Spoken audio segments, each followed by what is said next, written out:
Hey everyone. So the purpose of this video is to give you some tips on how to play this really well and also some things to notice about the notation.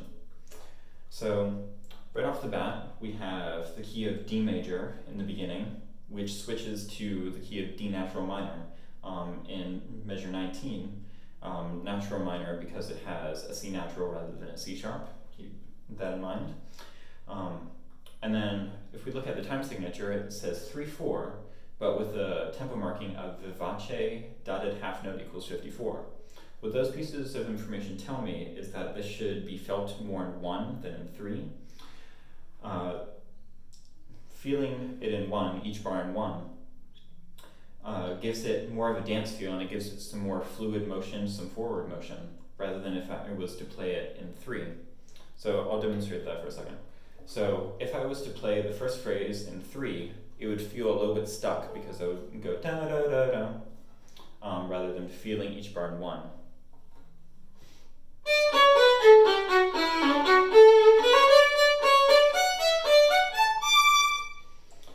Rather than in 1.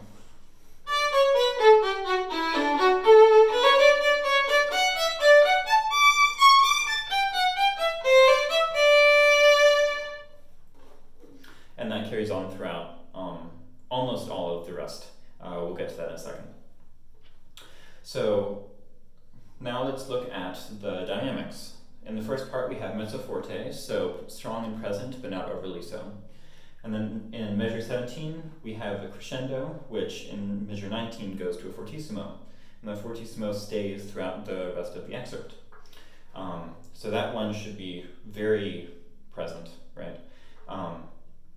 And for the emotional content of this, the emotional content of the first part and the second part are pretty similar.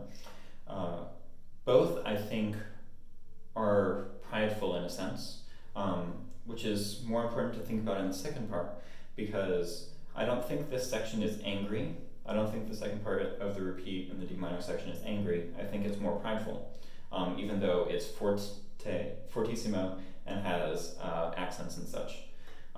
If I was to play it angry, I think it would be a little bit too much.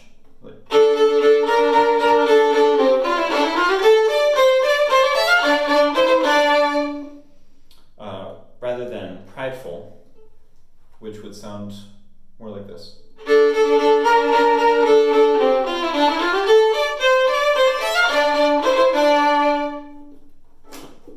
So there's that. And the mezzo forte in the beginning is still prideful, but I think in a lighter way.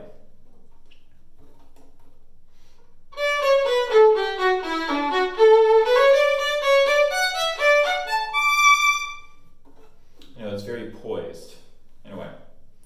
So some other things to notice about the notation is that there are 3 accents, but it's actually, for me, I think, more important to notice where the accents aren't. But first let's focus on where the accents are. So the first accent is in measure 11 on the C natural, and I think the composer put that accent there because that C natural hints that we're going to be changing key areas soon. Because in the first part of the phrase, it's all D major, no chromatic notes, nothing that our ear wouldn't expect. And then we have a C natural in bar 11. And then in bar 17, we have a C natural and a B flat. And in 18, we have a F natural, which really makes us centered into that D natural minor sound.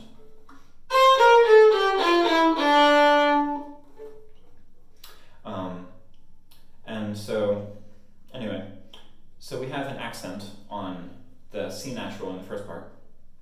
And after the repeat, we have 2 accents. Each of them are on downbeats, but our ear may want to accent some other notes, such as the quarter notes of each of those first 2 bars and the downbeat of the third bar, because the beat pattern is almost in 2, because it's quarter note, eighth note, quarter note, eighth note, quarter note, and so on. And so our ear might want to kick the quarter notes a little bit rather than the eighth notes of the second bar. So having the quarter notes accented, which is not written, would sound like this.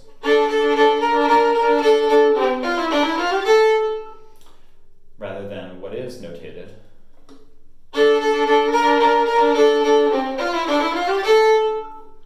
And I made a mistake there, because on the third bar, there is no accent on the downbeat, but I accidentally put it there because my ear really wants to do that. And so to make sure that we don't accent the quarter notes where we're not supposed to, having it laying back a little bit, and using a little bit more bow and lighter bow, so that we're not giving it too much of a, we're giving it more of a pa. So I'll do it a little bit slower.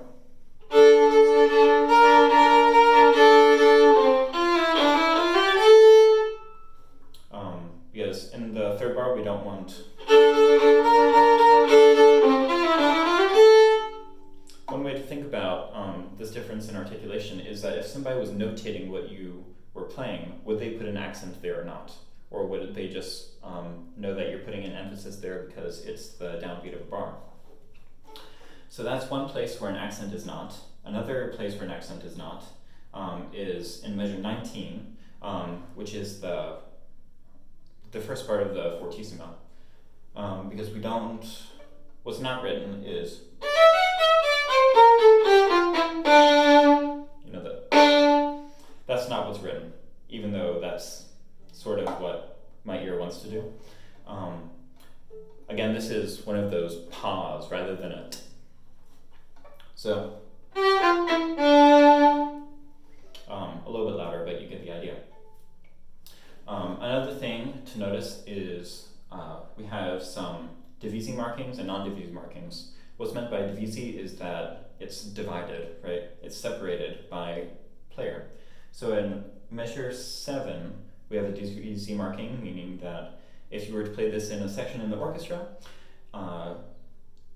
usually the outside players would play the top notes and the inside players would play the bottom notes. In the first part of the repeat section, we have non-divisi, which means that each player would play both of the notes. So rather than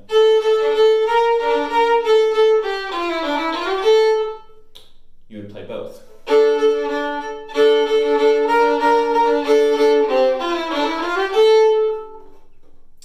And we have one more divisi section, which is in the second to last bar and the last bar.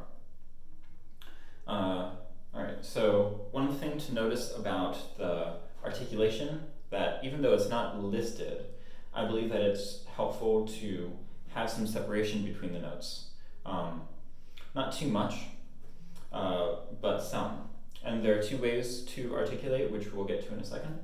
But I think this music feels best not too sans, not too legato, or not too détaché.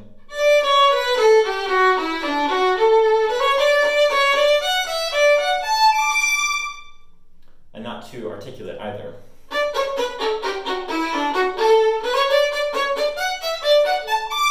But somewhere in the middle.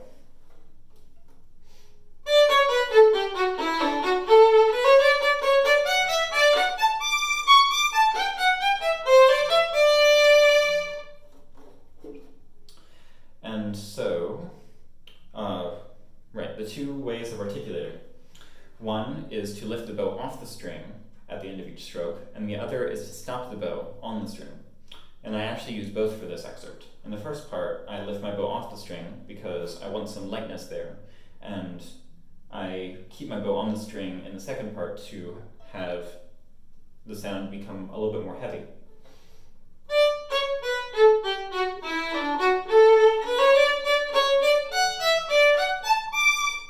Versus in the second part, if